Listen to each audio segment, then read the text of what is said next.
집이 없다면 수단과 방법을 가리지 말고 꼭 사라. 한국의 주택정책, 역대 정부의 주택정책 8, 90년대와 DJ 노무현 정부, 이게 이제 이명박 박근혜까지는 안 나오는데 노무현까지는 나오는데, 요 자료는 20년도 12월 2일 날 나온 자료예요. 기사가. 이종규님 카톨릭 대 초빙 교수가 이제 작성한 건데요. 내용들이 쭉 있는데 요거는 단톡방에 이 기사 링크를 올려드릴게요. 한번 쭉 읽어보십시오. 굉장히 지금 우리가 부동산을 보는 그 시각이 좀 많이 변동될 수 있는, 어떻게 봐야 되는지가 조금 돼 있거든요. 그래서 저희 단톡방에는 이 기사를 올려드리겠습니다. 자, 보게 되면요, 요거 이제 중간중간에 이제 이분이 쭉 써놓은 것들을 이제 정책별로만 이렇게 표로 만들어 놓은 게 있어요. 그거 한번 보죠. 1980년, 90년대 주택 정책입니다. 요때 이제 전두환 대통령 때죠. 98년도 5.18 주택 경기 활성화 조치, 양도세율 인하, 국민주택 전매 기간 단축 등. 82년도 12월에 주택 투기 억제 대책이 나와요. 주택 경기 과열 등에 대응하여 민영주택 채권 매입 제도가 나오고, 83년도 4월에 토지 및 주택 개발 종합 대책이 나오고, 85년도 9월에 주택 건설 활성화 조치가 나오죠. 86년도 2월에도 주택 건설 활성화가 나오고, 87년 2월에 부동산 투기 억제 조치가 나옵니다. 그러니까는 여기 완급이 보여요. 지금 딱 봤을 때 이렇게 했다가 이렇게 뺐다가 넣었다 뺐다 하는 게 보입니다. 자, 노태우 정부 때 88년도가 됐고 8.10 부동산 투기 억제 정책이 나옵니다. 지금 여기도 보면은 투기 나오죠. 지금 근 10년간 투기잖아요. 양도세 중과 종합토지세 과세, 투기꾼 세무조사 강화, 이게 언제는 88년도에도 있었다. 주택 200만 호, 이거가 이제 공급되면서 신도시들이 나오면서 그 이후에 주택 가격이 계속 평행선으로 가요. 주택 200만 호, 결국 공급에 장사 없다는 거죠. 5대 신도시 건설이 됩니다. 거민계약서 제약 도입 등. 89년도에 영구 임대주택 25만 가구를 건설하겠대요. 이거 보면은 이게 다 정책들이잖아요. 요때 다 김영삼 정부까지가 다 한나라당 때입니다. 뭐 요쪽에. 그러니까는 우리는 당을 찍긴 찍되 표시는 하되, 누가 돼도 사실 정책은 그때 대한민국이 처해 있는 그 현실 상황에 반영되는 거예요. 뭐 아무리 뭐 지금 따지면 국민의힘이 한다고 해서 이렇게 지금 인플레이션이라든가 시장에 풀려 있는 돈이 많고 뭐 이게 잘못 건드렸다가는 부동산이 막 뛰어 오르고 할 텐데 그걸 함부로 건드리지 못할 겁니다. 근데 이게 세계적인 경기 충격이 또 와가지고 막 기업이 망하고 막 사람들이 거리로 내몰리고 뭔가 금리가 뭐 갑자기 몇 %씩 뛰어야 되고 이런 상황이 오면 많은 정책들을 또 쏟아내겠죠. 부동산 막 다가구를 할 수 있고 버틸 수 있는 정책들. 그래서 우리는 정권이 중요한 게 아니고 정책이 중요한 겁니다. 자, 89년도 2월에 영구 임대주택 25만 가구, 5월에는 사실거래에 따른 공시지가제가 이때 도입됐대요. 90년도에 토지공 개념이 도입됐고 91년도에는 토지 초과 이득세 첫 부과를 했대요.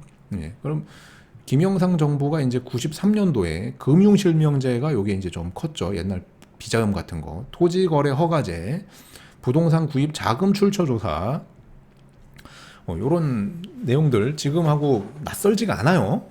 낯설지가 않습니다. 지금 94년도 11월에 주택임대사업자 제도가 요때 도입이 돼요. 그리고 95년도 7월에 부동산 실명제가 실시되고 6월에 주택시장 안정화 대책이 나옵니다. 미분양 주택 활부금 제도 실시, 양도세율 감면, 요런 게 이제 김영삼 정부 때 나온 거고요.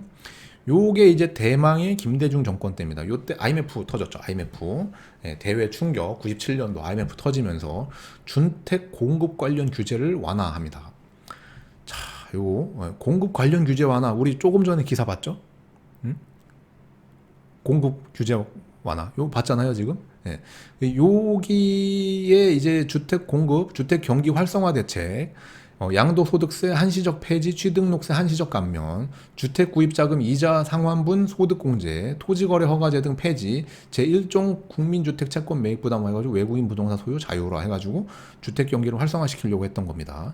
주택경기 활성화 자금 자원 지원 방안, 주택경기 활성화 방안, 건설사업 활성화 방안, 건설 및 부동산 경기 활성화 대책, 주택건설 확대 계획, 자, 서민주거 안정대책, 중소형 주택 공급 확대. 자, 지금 우리 지금 99년도 보고 있어요. 우리 2021년도를 보고 있는 게 아니에요. 예, 제가 이거를 괜히 지금 여러분들한테 얘기하는 게 아닙니다. 우리 지금 2021년도인데 1999년도 거를 보고 있다고요. 자, 1999년도 5월 31일 서민주거 안정대책 해가지고 중소형 주택 공급 확대한대요. 저소득층을 위한 다가구 다세대 주택 건설 자금 지원 확대, 조합주택 건설 촉진, 근로자 주택 건설 및 구입 및 전세 자금 지원 조건 완화 규모 확대하고요. 중상층 및 서민층 주거 안정 대책 해가지고 중소형 주택 건설 확대하고 소규모 재건축 주상복합 건물 건물 건축 촉진. 여기 지금 주상복합 나오죠. 민간 매입 임대 사업 활성화, 도시 영세민 전세 자금 지원하고 주택 건설 촉진 대책, 시중의 부동 자금을 주택 시장으로 끌어들이면서 주택 소유를 확대하겠다. 뭐 이런 것들 나오고요. 후반부에 이제 2000년도 나옵니다. 2000년도. 아직도 김대중 정권 때예요. 이제 주택시장 안정대책이 나와요. 국민주택기금 나오고 주택건설 촉진 대책 같이 나오고 건설산업 활성화 대책, 건설투자 적정화 대책, 서민주거 안정 위한 전월세 종합대책 나오고 건설산업 구조조정 및 투자 적합화 방안, 전월세 안정대책 나오고 주택시장 안정대책, 주택시장 안정대책 뭐 계속 이런 것들이 나옵니다. 부동산 투기 혐의자 국세청 통보 및 세무조사, 그리고 신축주택 양도세 비과세 대상서 서울 5대 신도시 과천 제외 등 뭐 이렇게 한다. 그리고 여기 분양권 전매에 대한 세무조사 등등등 해가지고 김대중 정권 때 있었던 일입니다. 이거 그러니까 또 한 번 말씀드리지만 정권이 누가 잡든 상관없다. 그때 당시에 대한민국이 처해져 있는 그 상황이 중요한 건데 지금은 아무리 봐도 누가 봐도 이리 봐도 저리 봐도 굉장히 지금 부동산 가격이 우상향이 가파르게 진행되고 있잖아요. 우리가 이제 부동산이 아까 이제 그 전두환 정권 때 이렇게 갔다가 200만 호 공급한다고 하면서 이렇게 수평 가다가 IMF 터지면서 요게 조금 내려왔다가 김대중 정권 들어가면서 주택경기 활성화 요렇게 올라가고 이게 노무현 정권 때 올라가고 그리고 이명박 정권 때 그 리먼 사태 터지면서 요렇게 가다가 이게 박근혜 정권 때 모든 규제를 철폐하면서 그 이후에 문재인 정권 때 이게 이렇게 올라갑니다. 그리고 여기에서 이런 정책들이 이제 비슷하게 또 나옵니다.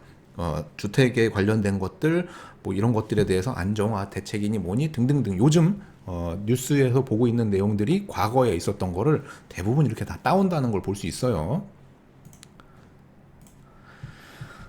그런 거예요. 그래서 2002년도까지 이런 내용들이 쭉 있다가 이제 노무현 정부의 주요 정책이 나와요. 왜냐면은 주택을 짓겠습니다. 지금 문재인 정권 말기 때 이제 주택 공급하겠습니다 했는데 그 효과가 언제 나왔죠? 여기 보면은 아까 주택 200만 호가 88년도 노태우 정권 때 나왔는데 이 효과가 지금 김영삼 정부 요쯤부터 발휘가 됐거든요. 그래서 요때는 주택 가격이 굉장히 안정돼 있었어요.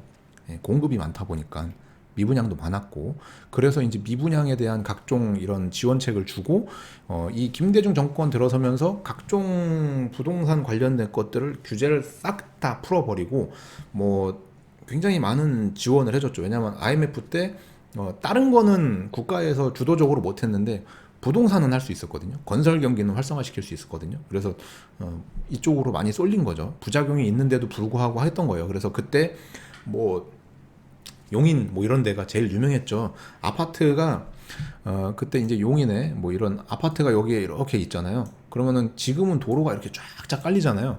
그게 아니고 아파트가 여기 이렇게 있는데 요렇게 무슨 시골길 같은 게 요렇게 있어요. 요렇게 시골길 같은 게 요렇게 있어요. 요 아파트가 뭐 1000세대고 얘만 있으면 덜 막힐 텐데 요 길에서 요렇게 뻗어가지고 또 한 1000세대 있어요. 여기에서 또 뻗어서 한 1000세대 있고, 요 예전에 이제 그 98년도 요때 왜 이런 일이 많이 벌어졌냐면, 이런 규제들을 많이 부시면서 기반 시설 부담금이라는 거를 면제해 줬어요. 예, 도로 깔고 뭐 하는 그 부담금을 빼줬거든요. 그래서 그냥 아파트만 냅다 지어서 공급한 거죠. 예, 부작용이 좀 있었죠. 예, 그럼에도 불구하고 IMF라는 그 국가 위기를 타개하기 위해서 건설 경기를 활성화하고, 일용 일하시는 분들이 이제 뭔가 돈을 벌고, 그로 인해서 이제 건설 관련된 거, 시멘트, 철근, 뭐 각종 등등등 이런 것들이 활성화되고 하면서 국가 경기를 살리기 위해서 했던 거예요. 예, 어쨌든 그런 효과가, 수년이 지난 후에 나오더라. 예, 김대중 정권 때 그렇게 막 해도 안 되던 게 노무현 정권 들어서면서부터 막 집값이 미친 듯이 뛴 거거든요. 그리고 노무현 정권 내내 집값을 규제합니다. 토지거래 허가구역 확대, 동양감시 강화, 단속 강화, 분양권 전매 금지 등 벌써 딱 시작하자마자 이렇죠. 주택시장 안정대책, 세무조사 강화, 투기과열지구 지정, 확대 지정, 후분양제도, 분양권 전매 금지, 대출 규제 등, 이게 들어서자마자 한 거예요. 주택시장 안정대책, 소규모 의무 비율 설정, 양도세, 비과세 요건 강화하고, 종합부동산세 도입하고, 거래 신고제, 그리고 주택 공급 확대 및 수요 분산, 요거 같이 했고요. 주택 담보 대출을 인하했습니다. 그리고 주상복합 청약 자격을 강화하고 전매도 제한했고, 10년 장기 임대주택 건설 활성화 지원 방안하고, 쭉 거래 신고제, 건설 경기 연착륙 방안 모색하고, 재건축 임대주택 공급 의무하고, 종합부동산세 확대하고, 부동산 안정하고, 가격 안정 대책, 부동산 종합 대책 나오고요. 여기 종부세 강화, 양도소득세 강화, 실거래가 기준 과세, 주택 공급의 공공성 강화, 개발이익 환수, 분양가 규제, 분양권 전매 제한 등 쭉 읽어보면, 우리 지금 21년도인데, 21년도인데 과거에 했던 것들 우리 지금 많이 오히려 더 업그레이드 된 것들을 겪고 있는 거예요. 그래서 물론 이게 후에 이명박 정권 때, 그리고 박근혜 정권 때 것까지, 그리고 심지어는 문재인 정권 것까지 싹 보면 더 좋겠지만, 여기 나와 있질 않아 가지고 이렇게만 마련했는데, 여기서도 우리가 느낄 수 있는 건 있잖아요. 네. 느낄 수 있는 건 뭐가 됐든 집은 하나 있어야 되고, 여유가 되면 추가적으로 더 핵심 지역에 가지고 있으면 좋다는 거. 예, 이런 정책들을 피는 거는 늘 말씀드리지만 꾸준하게 상승하기를 원하는 겁니다. 꾸준하게 상승하기를. 이 어떤 정권이 들어와도 주택 가격이 꼬꾸라지는 걸 원하지 않아. 예. 얼마나 이게 다행입니까? 예. 예를 들면 여기 A라는 아파트가 있어요. 아파트가 딱 있는데 필요한 게 뭐냐? 예, 도로 필요하죠. 예, 상가 필요하죠. 예. 그리고 주변에 학교 필요하죠. 그죠? 그럼 뭐 이 아파트 짓는데 콘크리트 필요하죠. 철근 필요하죠. 여기 유리는 그냥 달아요. 예. 샤시트 필요하죠. 유리 필요하죠. 안에 뭐 주방이나 뭐 인테리어는 그냥 해요. 예. 그리고 가전제품 새로 바꾸죠. 뭐 하죠? 이 건설 경기 하나만으로 노동하시는 그 인력, 예. 건축비가 들어가지만 거기서 일하시는 분들, 예, 이분들이 월급 받아서 뭐예요? 주변에서 김밥도 사 드시고, 뭐 소주도 한잔 하시고, 맥주도 한잔 하시고, 치킨도 사 먹고 뭐 하죠? 이 일련의 모든 과정들. 그래서 주택 가격이 꼬꾸라진다. 예, 원하질 않아요. 왜냐면 집을 안 짓잖아, 그러면. 그죠? 주택 가격이 꾸준히 상승하길 바라고 있어요. 그래야 집을 꾸준히 짓죠. 꾸준히. 그죠? 그런 것만 놓고 봤을 때 무조건 내 집 하나 있어야 된다. 예, 그게 뭐가 됐든 좋은 위치에 가지면 더 좋고, 그리고 앞으로 정책이 바뀌었다는 거 말씀드렸잖아요. 정부에서 공급 정책으로 바뀌었다. 그 얘기인즉슨 이 공급 정책의 효과는 앞으로 5년이나 길면은 5년 이상의 그때쯤 뭔가가 피부로 느껴질 거고요. 그 피부로 느껴지기 전까지는 상승이 진짜 무섭게 올라갈 거다. 아까 보신 것처럼 그래프가 뭐 요렇게 됐다가 뭐 요렇게 됐다가 지금 요렇게 올라갔다 그랬잖아요. 예, 요게 여기서 더 올라간다는 겁니다. 예, 이게 무서운 거잖아요. 이게 여기서 이게 정부에서 원하는 거는 평균적으로 이렇게 올라가 주길 원하는 거지, 이게 뚫고 올라가는 걸 원하는 게 아니거든요. 그런 내용으로 봤을 때, 예, 집을 가지고 계신 거는 안심하셔도 되고, 그거를 상투 잡았네 뭐네 고민하시기 마시고, 왜냐면은 상투라는 거는 오늘 일자로 상투예요. 10년 이후에는 상투가 아닐 수 있습니다. 그리고 이게 평택에서는 그나마 다행인 게 인구가 꾸준히 늘어나지만 그 외 지역 원정 투자하신 분들은 조심해라. 계속해서 이어갈 수 있는 투자가 아니다. 어딘가는 인구가 소멸하게 될 수도 있다. 그런 거 전반적으로 쑥 정리를 했어요. 그리고 아까 그 기사의 말미에 이렇게 나옵니다. 정부는 수요 억제 정책으로 일관하다가 2006년에 노무현 정권에 이르러서야 신도시 개발 계획을 발표. 이거가 너무 지금하고 비슷해요. 우리가 21년도인데 지금 정권이 이제 수요 억제 정책으로 일관하다가 말기쯤에 신도시 개발 계획에서 이제 공급 계획으로 바뀌었잖아요. 이게 이제 이명박 정부, 박근혜 정부 때 이제 빚내서 집 사라고 해도 집을 안 샀던 그 공급 정책이 나왔던 겁니다. 송파, 검단, 파주, 동탄 이신도시 등이 이제 여기에 포함됐고, 노무현 정부의 정책은 주택 정책은 공공임대주택의 공급 등에서 상당한 성과를 거두었고, 실거래가 도입, 주택 현황 파악, 개발이익, 환수제 도입 등 시장 투명성을 높이기 위한 노력 면에서 큰 성과를 냈다. 뭐 이런 건 좋죠. 지금도 잘하고 있는 건 잘하니까요. 하지만 의도하였던 버블 세븐 지역의 집값은 잡는 데 실패했고, 주택시장에 대한 정부의 과도한 개입이 오히려 주택가격 폭등을 가져왔다. 부동산 관련 세금은 결국에는 가격으로 전가되어는 속성을 이해하지 못하였다. 요거를 한 번 겪었는데 똑같은 거를 두 번 했어요. 이에 대해서는 특히 선호 지역에서는 매도자 우위 시장의 형성, 그 부작용이 현저하였는데, 이러한 수요 억제 정책은 장기적으로 가격을 상승시키는 부작용을 초래하고 조세 저항 등의 문제하고 직면하고 말았다. 이렇게 하면서 이제 그 기사가 끝나요.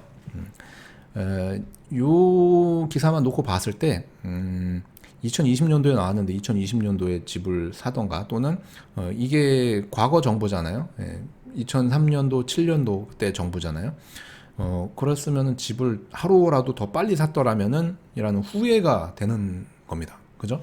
아마 지금 제 방송 보고 계신 분들도 비슷할 거예요. 하루라도 더 빨리 샀어야 되는 거였구나. 지금도 제가 말씀드리기를 집을 안 살 이유는 없다. 특히 평택은 괜찮다 라는 얘기를 드려요.